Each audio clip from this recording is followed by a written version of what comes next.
Thank you for joining us today. My name is Mike Greenstein, and I'm going to be the moderator for today's session on exploring living and housing options. I'm joined today with a wonderful panel of experts who are going to share their insights on different living options in our community.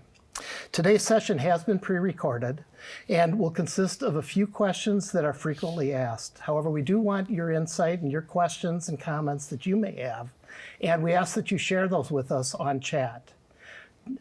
Within a few days, you'll be able to return to the conference homepage and then press the handouts button, and you'll be able to see the answers to your questions.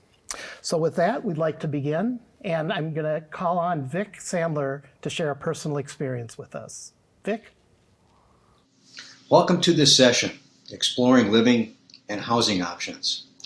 My name is Victor Sandler. I'm a physician, geriatrician, and hospice and palliative medicine doctor.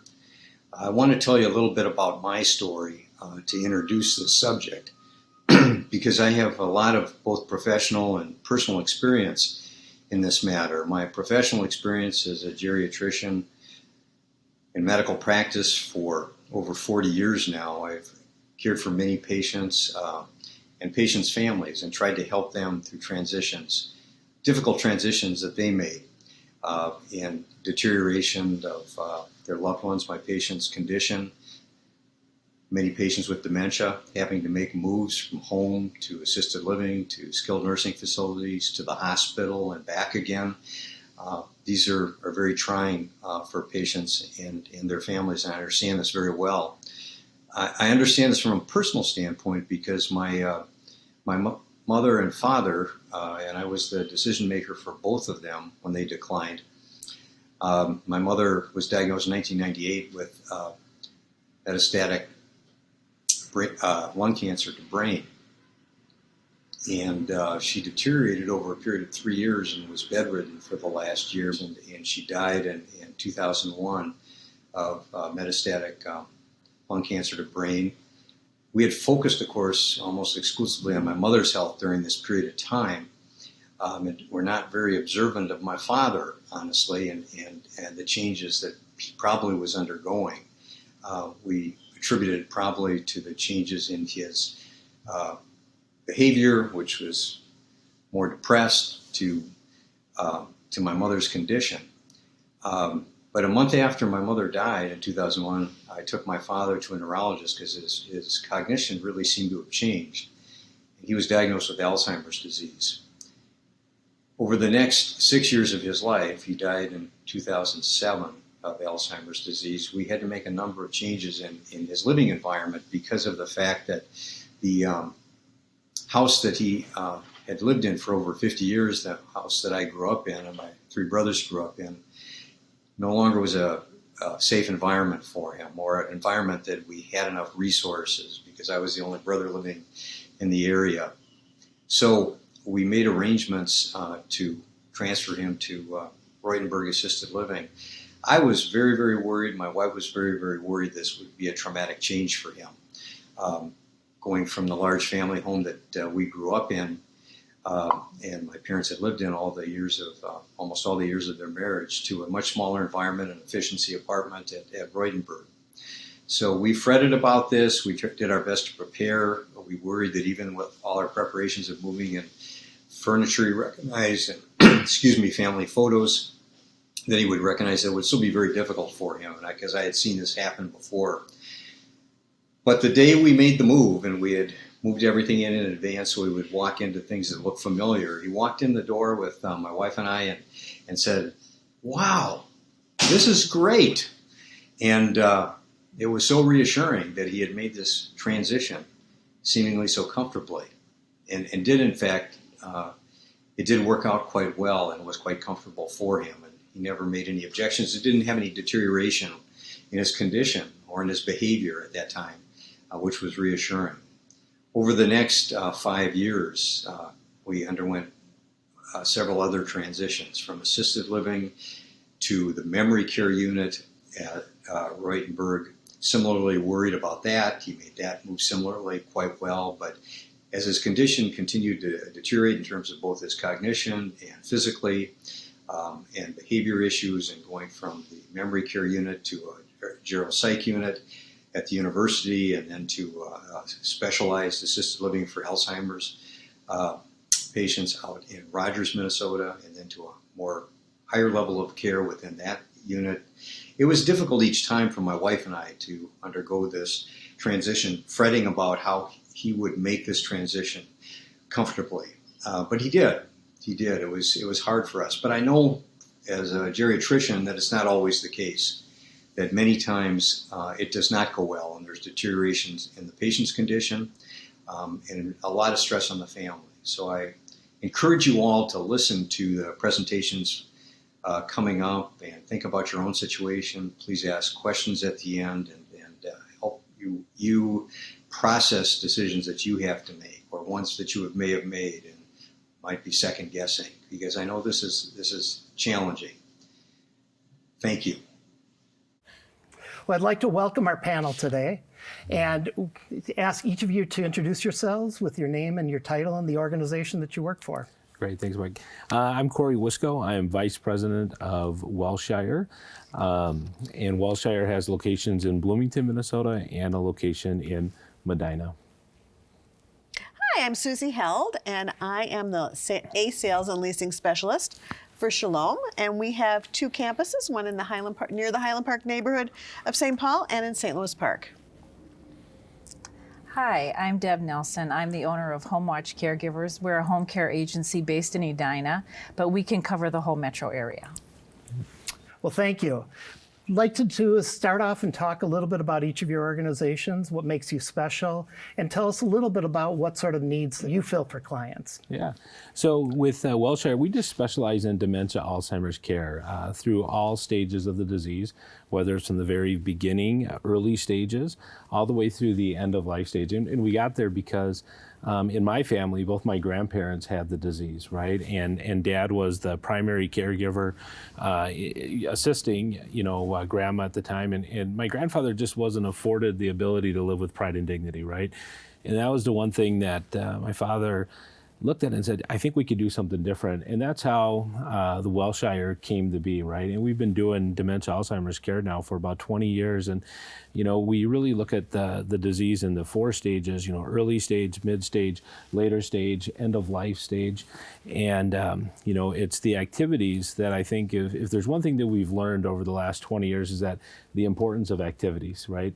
And today we have 30 people in our Bloomington campus that are just there for activities, licensed musical therapists, this and that. In Bloomington, we're at about 40 residents, and we got 14 people on our activity team, a licensed musical therapist. And those are the things that really, I think, when we do dementia care, they need to have great quality nursing, and then we also need to have really strong activity programs. And that's, with us as specializing in that one area, that's what kind of makes us a little bit unique out there. Great. Susie? So I'd like to share a little bit about Shalom. Shalom was started about over 100 years ago, and at that time we were only a nursing home. And then about 35 years ago, we went into housing as well. And with that, we have a variety of different levels or different opportunities, continuum of care, if you will. We have independent apartments. We have assisted living. We have a limited access memory care. We have HUD-supported buildings. We have home care. We offer hospice as a service. And so we really, as well as, of course, the skilled nursing, which we had started with many years ago. So as you can see, we can fill a person's needs from very independent living all the way until their needs get greater throughout life. And with that, in their independent and in the assisted living, they have regular apartments. So that being said, they're basically changing their address, which is always a really nice thing to do, because otherwise they feel like they are in more of like a skilled nursing setting, and that's not the case. The perception always was, and sometimes still is, that we are just a skilled nursing, and we're far from that with our activities, with the apartments that we have. So it's really a very beneficial way of living, and we're all on one campus, like I mentioned, both in St. Paul and Minneapolis, but it's all on one campus, different buildings that are all linked together. Deb? Thank you. You know, the great thing about this panel is there's going to be something for everybody. Someone will find what they need by hearing what we have to say. And home care is one more piece of that, those options that you have. The great thing about home care is you get to stay at home. The home that you've lived in maybe 50 years, maybe all of your memories are there. And for people who have some special needs, maybe they can't see as well anymore, they have low vision, maybe there's some dementia or memory loss, they're familiar, they can find their way around their house. There's nowhere new to navigate. Home care is great because that is your opportunity for one-on-one care. That is really the only time you have one-on-one care. And we help with everything from, people who just need companionship. Sometimes that's where we start. It's just needing someone to spend time with when family can't be there. We're certainly not trying to take over for family, but fill in those gaps where family can't manage. So then we move to a little more complex things, helping with the shower, helping get dressed. One of the hardest things for people is to make their bed, change the linens in their bed, do the laundry. Those things become really difficult over time. Another thing we see often is people aren't eating very well. They don't have the energy or they don't have the wherewithal anymore to make a nice meal, so they're eating not very much or eating frozen dinners. So those are the places where home care can really fit in and help people to stay at home safely, feel independent, not have to give up their space. Great. Tell us a little bit about the cost structure and the different services that you offer and how that all works. Sure. So with Wellshire here, anyone, if they have any questions, they can always go right to our website, wellshiremn.com. We keep our pricing right on there, and they can see that. And one of the things that we do with our pricing model is that we are all inclusive. So if you are in early stage dementia, we know that you are going to probably need these types of services, right? And so what that does is it just allows my nursing team just to focus on the nursing aspect of it, right? When we start doing incremental charges, which may make sense in other arenas, right? For us, it's just with our nurses, we just want them to be nursing, and so families know what that monthly is going to be. And then as their conditions change, right, and they need more assistance with ADLs or they need different medication regimens, things like that, then our price will go up, and all those packages you can find right there. But it always includes RN 7 days a week, LPNs 24 hours, licensed and certified care providers only. So. In our organization, we have both the assisted living and the independent living. Both the rents are private pay. However, that being said, in the assisted living, there are home care services that are provided. So when a person comes to our organization and they require assisted living, an assessment is done by a nurse, and they will determine the best care needs, and it's really personalized to that individual. We also have an enhanced assisted living where people have more acute care needs. They need more attention. The nursing staff is a smaller ratio, so you've got about a 3-to-1 staff to tenant ratio. And then, of course, in our memory care, there are 3 different levels. And when they are assessed, the important thing to know is if they need a little bit higher care needs than at the lower level, they go with the higher to make sure that their needs are met. Can I ask a quick question? So if a person comes into your community in independent and their needs change and they need assisted, do they get reevaluated? Do they have to move to a new room? How does that happen? Good question. So in our independent living, think of it as a regular apartment that any of us would live in, okay? But now someone's care needs start to show where they need some assistance with showering or whatever. So one of 2 things can occur. One, they can hire a home care company, or we can have scheduled visits from our Shalom Home Care. Or if the needs get too high, then we would recommend that they would move to our assisted living, which is a different building. we are a full campus, so we have all the buildings on one campus. We're just separated by, we actually have links that join each building. Yeah. You brought up a really good point, though, is this is a place where sometimes home care and communities work together. When you're not quite ready to move up to the next stage, you can invite home care in and pay them separately and have the amount of hours that you need during the day, and then stay in your home, not have That's to move right. around, and you're not quite ready to move forward. So it's a nice combination that communities and home care can work together. And there are cases as well, I have to be honest with you, where somebody wants to stay in independent. Whether that's reasonable or not, then, I mean, we have a couple tenants who have full round-the-clock home care. And we have provided that 24-hour care within a community, but Right. it's where they want to stay. wanna They stay don't want there. to move from their home, and it's wonderful that we can work together that way, though, so people can. Our goal is always get them what they need, what they want. That's do right. The best we can. That's Yeah. right. And as far as the how services are paid for, you know, it's private pay for the home care needs. However, if the funds run low, they can apply for a program called Elderly Waiver, which is a state-run program, and that was brought into being to really make it easier for people to stay more in a home versus going into a nursing home situation. And it's a very beneficial program. They have to work with our nurses to determine the care needs equal out and are met. You make me, when I was giving my little introduction, I forgot to say that Wellshire, you know, we're a private pay facility for the first 2 years, but then we too will offer EW or elderly waiver after 2 years, because this care is very expensive, and we know how difficult and challenging that can be for families. So it's something that I think we're really proud to offer it, as you guys are too, right? 'Cause And there are I families believe that need that's it. relatively standard in our industry. I've heard a lot of people say that they require 2 years of private pay before they can go on elderly waiver. Generally, home care is private pay, although you can pay for home care if you have long-term care insurance, which is common for people, especially who are in their 70s and 80s now.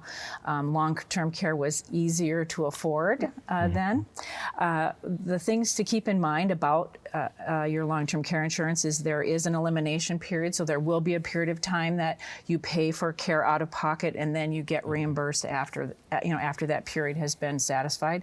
The other piece about long-term care that's important for people to understand is there are ADLs that must be met. So ADL, activities of daily living, that means your policy states that you may have to satisfy 2 out of 5.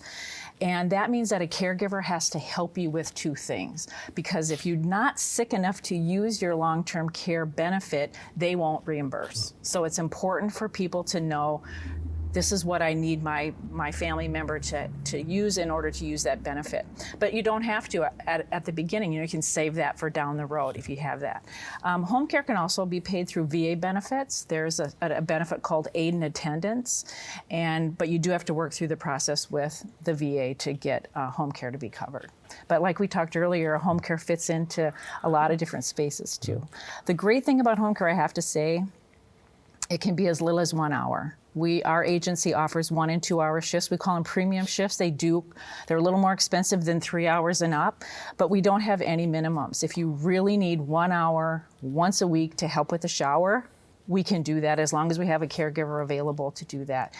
And for some families, that's really all they need. Their daughter and son do not want to give their parents a shower. And that's absolutely okay for them not to want to do that. Sure. It's a great service. Tell us a little bit about how a person qualifies for your services and whether it extends through end of life. Sure, great question. So, in our with what we do, someone obviously has to have a diagnosis of dementia, cognitive impairment, and then they would simply just reach out to us, right? We would also go through an assessment and let them know what level we'd be looking at for them, and then obviously get the family to come in and tour, right? And we're doing both virtual tours. We're now doing in-person tours too, and that allows them to just come in, and we just want people to get the feel for Wellshire, right? Come in, experience it for a little bit, and ask the questions, right? Everyone has my cell phone number. It's on my card. They get it. We answer calls all the time, and I think it's just that type of stuff. It just allows people to get comfortable, ask the questions, and do that. Then. Great, and it extends through end of life. Yeah, it does. Yeah, so we work real closely with different hospice agencies, and it's something that our team just really loves to do. Right? I mean, it's such a important piece of the journey as we cross one area to the next, and I think it's why we're in this. It's when families come to us and say, now that mom or dad is gone, it's like we just wanted to say thank you for what you did, and that's really truly why our family and our team is there. That's what motivates us. So great question. Thank you. Susie, how about Shalom? So, as I mentioned, what we do is we have an assessment done. Now, let's just say someone's living in independent living, and we, from our perspective, from the housing director, from the staff, realize that this individual really is not being as successful as they could be if they were in a different setting, such as assisted living. And we really don't feel that we can meet their needs as best we can. So then we generally would talk to a family member and say, mom seems to be struggling a bit. As a matter of fact, we have a situation right now where the daughter has come in from out of town. She hasn't been able to see her mom due to COVID and has really seen a drastic decline. So now what do? We're going to have to figure out what can we do to help this lady be successful where she lives. And so then we will work with a social worker as well as the nurse to get that right fit. And like I mentioned, it's the assisted living, it's the enhanced assisted living, or it is the memory care. The most important thing is that people are where they need to be and that their needs are met. Right. Well, the great thing about home care is everybody qualifies. Home care is that thing that there is no qualifier. It's really what you want your schedule to be and what your budget is. And so for us, we start with what we call a meet and greet. We meet with the family. It's always me that meets with the family. And I'm trying to just find out kind of what they really want, what's your preferred schedule, how do you want us to spend our time here. Many times it's the daughter or son who's invited us there and their parent is not happy about this conversation, because they think we're going to take away their independence. And that's why they're wanting to stay home. They want to stay independent. And the truth of it is, home care allows people to stay independent longer at home. They don't have to make that move to a community. They get to stay at home if that's what they want. Because not everybody, at some point they might say, I don't want to stay home anymore, I'm scared, I want to move to a community. So that can happen too. But the only qualifiers really are, what do you want your care to look like?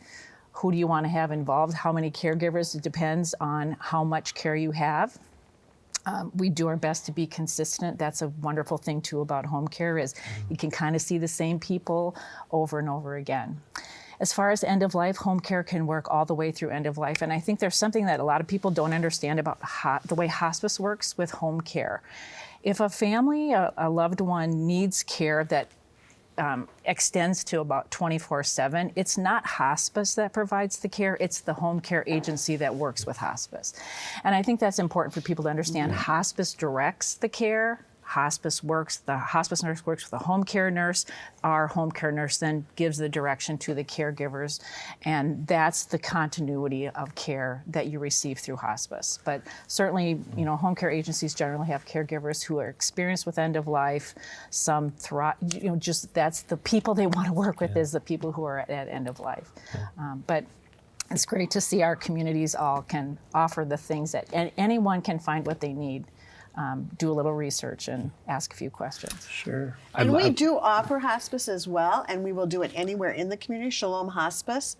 And the other thing I want to say, and this is also from personal experience, is the importance of knowing what your loved one's desires are and where they want to be and how they want to live those later years, and to find those things out earlier if it's possible. Right, not making the decision in crisis, because sometimes that can happen. Exactly, right? And even for us, who we're all healthy people here, it's nice to make our wishes known at any age. I really liked what you had to say when you first meet with a family, because I believe it's so important is just listening. Right. Right. You're just sitting there and you're taking in all this stuff, because each family dynamic is just a little bit different. Right. And it's just that listening that I think is so important. Yeah. And if I was going to tell, if any family is out going for looking at places or touring, is like, you got to find someone that's just willing to listen to your situation, because Absolutely. they're all unique, right? Yeah. And I just thought that That's was a right. great point. So. Well, and I think it's important too that whenever we meet, all of us meet with our families beforehand, and it's our chance to get to know them and make their care better. Yeah. If we find out they love to work puzzles, or they have aphasia and they have trouble speaking, so who should we send? Who's the best caregiver for that? What's the activity in the community that's going to work for them? When we find out that information about our families, then we're able to provide better quality care. It's great Which that we all really do brings that. up our another topic, because I would envision so many people are out there thinking about different, what's the right model for my loved one and how I should approach that. Talk to us about your organization and how it accepts a new person into the, more so in Welsher and Shalom's case, but you've hit a little bit on that too, in terms of what happens on that first day. How do you make that transition, which is not only an upheaval for the individual, but it's an upheaval for the family as well? Yeah, no, great question. The families often ask a lot of times, okay, what's day one going to look like, right? And sometimes during the tours at our facilities, the actual future resident isn't there with us, right? So when they come in, they're really experiencing Wellshire for that first time, and that's really where our activity team, coupled with our nursing team, is just really just grabbing that resident, making them feel welcomed, making sure that they got all the things that they need, spending that time with them, right, as they go through and getting to learn our facility and learn about the different community things that we're doing, and looking at where you can kind of find some stuff and just helping to guide them. And really, for us, we're looking at adjustment periods of anywhere from, a week to, 4 weeks. It's very common to have someone feel adjusted and feel comfortable during that time. And it's just, I think just the more you can just make them feel easy, you get rid of the stress, right? Where we try to make sure our communities are just nice and quiet and peaceful, and that just helps the residents kind of get into that feel, right? And then it's just the team kind of taking over from there. Well, because of our different levels of housing options. So in Independent, we have what we're calling our ambassadors. And so when it's not COVID, we invite the ambassadors to go and welcome the new person, take them on a tour of the building, show them around, perhaps have a meal with them, and make them feel welcome. And then in the assisted living, similar, very similar. In the memory care, I'm going to say they do an outstanding job. The person who has my position in Reitenberg Family Assisted Living and in Benson, they really help with that transition. And whether it's even helping them set up their little, I don't like to call them rooms, but their little studio apartment. Maybe Mrs. Johnson she talks about the color purple, and that's her favorite color. Well, we found a piece of art that has a lot of purple flowers in it. So it's really that person-centered. And I think that the person, Angela, who does that position, she does an amazing job. And even if it's helping go put up pictures or introduce her to this woman to other people in the setting. The other thing I noticed that she did recently was 3 women who had known each other years ago all are living in our memory care, and lo and behold, they are all sitting in they have their own little table in the sunroom where they have set up for them to have meals together because they have figured out what their needs are. That's awesome. Great. Well, the difference with home care is it's not that they're transferring and getting to know a different community. They're having a stranger come to their home. Sure. And that's the transition for a person living at home. So, our initial meeting, that meet and greet, is really to find out as much as we can about them so we can do our best to match a caregiver that will suit them best. We have had, here's what oftentimes happens too, is the daughter's like, oh my gosh, I can't get my mom to do anything. She's not going to be interested. She doesn't want anyone to come. She wants to be independent. And we say, well, let's just try it. Give us a couple of weeks and see how it goes. This happened just this week. caregiver comes, she's going to help with the shower. The daughter's there, and the care recipient, the mom says, "Oh, I don't think I want to have a shower today." And the daughter says, "Well, the caregiver's here," and pretty soon the caregiver's like, she's got her in the bathroom. She's getting a shower, and she called up, and her daughter called up and said, "Oh my gosh, it was like a miracle. She just like my mom did whatever she wanted her to do." And having a professional caregiver come, who isn't your daughter, who's giving you the shower, who's there to be your one-on-one support, that can open doors and allow this relationship to be something that they look forward to now.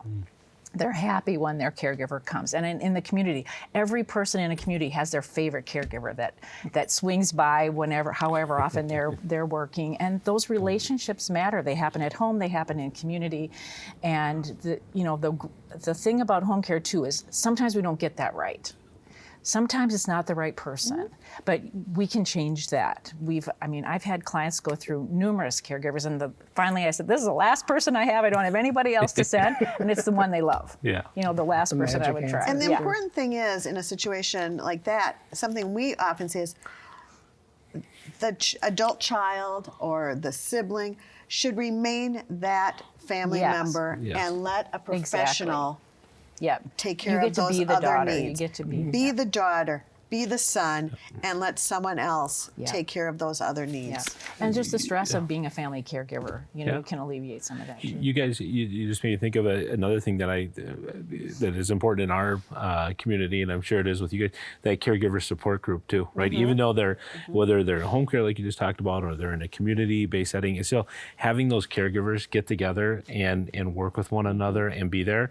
It's still so important, right? There's so much, whether it's guilt or sadness or just all the stuff that they can work through, and they can do it together with people going through that same thing. I think it's just great. Yeah. This is such a difficult decision for any family to go through. What sort of advice would you give to somebody? What are the questions that people should ask, and what should they be looking for as they're contemplating different living options? You nailed it right there. On our website, I have a thing that says questions to ask, right? And I will never tell a family that you shouldn't go and look at other places, because we feel that when you're going out and you're doing your search and you're looking at them, come see us, right? But then go and see other places too, because it's really, really important for you to get a feel of what is out there, right? And we have those questions that can help guide you, and I'm sure other places have their own set of stuff that can help them navigate that process, but it is difficult, right? It's just really tough, and so we just try to be there to kind of help guide you through, show you what we do, and it may work for you, it may not, but there's a lot of other places out there too that do it, and then you just kind of form your own opinion and go from there. I think that's a really valid point, and I think that people should be prepared, kind of understand what the parents or their siblings or whoever the loved ones, what their needs are as best they can. They don't always know because they're not a professional. Most of us were not trained to be caregivers in that respect. So I think that the more knowledge, things like a conference like this where you can really learn so much is so valuable, and then take it. And like what Corey said, we know we're not the right fit for someone. You're not the right fit. But the beauty of this industry, which I absolutely love, is that we get to know one another, and we say, you know what, maybe it's not the right fit, but you know what, I've been to Wilshire, and I think that you're going to love the way they have their activities, or whatever the case may be. And we do end up working very closely. Or in a case with Deb, you know what, I don't know that this particular tenant is ready to move on to a memory care, but I think she could definitely benefit from having someone come in and assist her and spend some quality time with her. Yep, exactly. I think the other thing to keep in mind is try not to wait until you're in crisis to make the decision. Absolutely. Because then it's just so much harder. You can't research, you can't ask questions, you can't go visit. And certainly we agree, I'll compare everybody, but make it a smaller list. If you could compare 500 home care agencies, you don't want to do that. But certainly, like Susie said, get to know what your parents really want. Do they want to stay at home, or are they open to community? So many people don't, if their loved one, let's say it's a couple who lives at home, mom and dad passes away, mom does not want to stay at home because she's lonely. She wants to live in community. Or it could be the opposite. She just wants to stay at home, bring care in. So really finding out what they want and then making some of just at least the basic decisions of, are you going to stay at home or are you going to look at community prior to an emergency? And emergencies still happen. Yeah. There's a fall, there's a stroke, there's something that changes everything in a heartbeat. And, just for families, they know that they can call Jewish Family Services, say, help, what do I do? Mm-hmm. And, they can get some direction there too. And then all of us like to refer to each other because we know some things and are happy to help. Again, we all care about, we just want you to have the best care that works for your family. And when we can help with that, I've referred to a ton of home care agencies, so it's okay. And we all have families too, right? Right. And so our families go through some of the same stuff. Just like, I know that if someone in my family needed AL or home care, right? One thing that I've loved about working in this industry, we got to meet so many people, right? Yeah. Like, and we can do that because we still need help with our families, right? Even though we're helping families, it can still happen to us. So I think that's great. And I think that's part of the theme of this conference, which is really about helping people and reminding people that you're not alone in this journey, that there are many resources out there for you. So Deb, Susie, and Corey, we want to thank you for joining us today. Our pleasure. And wish you all the best. Thank you.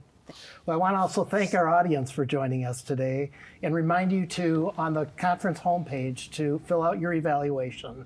There's a button right on that page for you to do that. Thank you for joining us today.